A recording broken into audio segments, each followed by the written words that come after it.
देखिए, इस राज्य में आज जो राज्य सरकार के द्वारा बजट प्रस्तुत किया गया है वो निश्चित रूप से धूल झोंकने वाला बजट है और फिर से एक बार झारखंड की जनता को धोखा देने का काम किया है।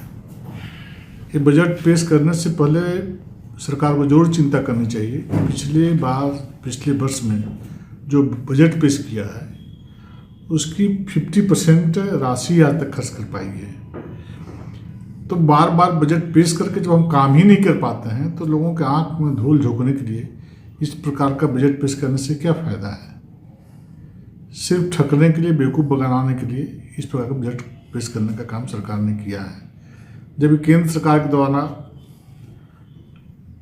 विभिन्न प्रकार का योजनाएं यहाँ पर चल रही है और पैसे का भी यहाँ पर आवंटन करने का काम किया है और यह सरकार सिर्फ दिखावा, छलवा, नारेबाजी इस प्रकार की बातों को लेकर चलती है। राधा कृष्ण किशोर जी ने चंद दिनों पहले कहा था, जो माननीय वित्त मंत्री जी हैं, कि बजट के बारे में मुझे कोई पता नहीं, ना कोई पदाधिकारी हमसे पूछ रहा है, ना हम कुछ जान रहे हैं।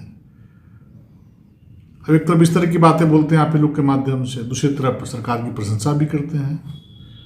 तो हंसना भी और गाल भी फुलाना दोनों बात करते हैं।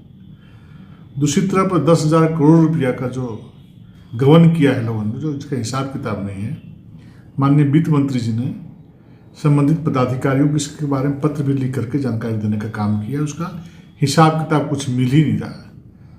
तो इस सरकार को बताना चाहिए कि 10,000 करोड़ रुपया आखिर किसके झोली में डालने का काम किया है। यह सरकार सिर्फ झूठ और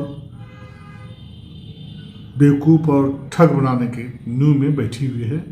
इनको आम जनता के सुख दुख से कोई मतलब नहीं है। ये झारखंड को बर्बाद करके ही छोड़ेंगे कि जिस उद्देश्य और सपने के साथ इस राज्य का निर्माण किया था,